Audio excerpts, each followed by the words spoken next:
संतोष देशमुख हत्या प्रकरणाच्या निषेधार्थ आज धाराशिव बंद आहे आणि हत्येचे फोटो संतोष देशमुख यांच्या हत्येचे फोटो समोर आल्यानंतर संपूर्ण महाराष्ट्रात संतापाची लाट उसळली आणि त्यानंतर धाराशिव बंदची ही हाक देण्यात आलेली आहे।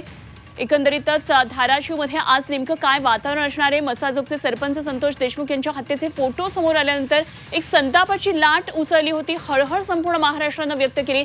तेव्हा काल बीड बंद होता, आज धाराशिव बंदची हाक आहे।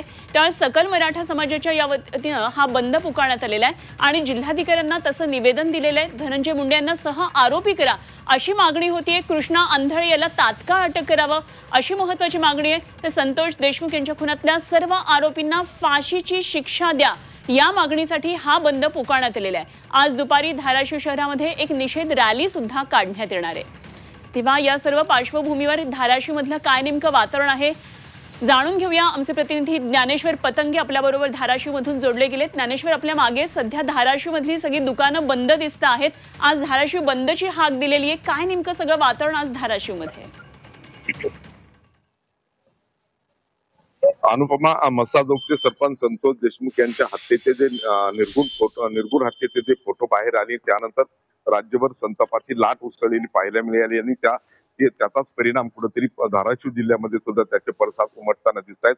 काल या प्रकरणी बीड जिल्हा बंद होता, बीडमध्ये कडकडीत बंद पाळला गेला आणि आज धाराशिव जिल्हा बंद आहे। सकाळपासूनच धाराशिव जिल्ह्यातील सर्व तालुक्यांमधल्या व्यापारपेठा बंद आहे, रस्त्यांमध्ये सुटसुकाट पाहायला मिळतो आहे। धाराशिव, आसन, तुळजापूर, कळंब या 8 तालुक्यांमध्ये हा बंद पुकारलेला आहे। काल सकल मराठा समाजाच्या वतीने निवेदन देऊन हा बंद पुकारलेला आहे। वैशिष्ट्य म्हणजे व्यापारी महासंघाने या बंदला पाठिंबा दिलेला आहे। ते 5 वाजेपर्यंत या बंदमध्ये आपली दुकानं बंद ठेवून सहभागी होणार आहेत। खरं तर अनुपमा, आज 10वी आणि 12वीच्या परीक्षा आहेत आणि त्या अनुषंगाने हा बंद आहे। त्यामुळे पोलीस प्रशासन असन आणि महसूल आणि शिक्षण विभागाच्या वतीने विशेष खबरदारी घेतली जाणार आहे, कारण विद्यार्थ्यांना परीक्षेला जाण्यासाठी काही अडथळा निर्माण होणार नाही किंवा परीक्षा केंद्राच्या परिसरामध्ये काही गोंधळ होणार नाही याची देखील खबरदारी घेतलेली आहे। एसटी बसेस असतील किंवा शाळा कॉलेज हे मात्र सुरू राहणार आहेत। एकंदरीत काय तर संतोष देशमुख यांच्या हत्येचा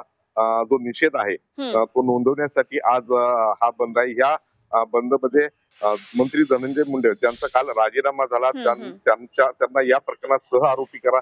खरं तर ही विशेष मागणी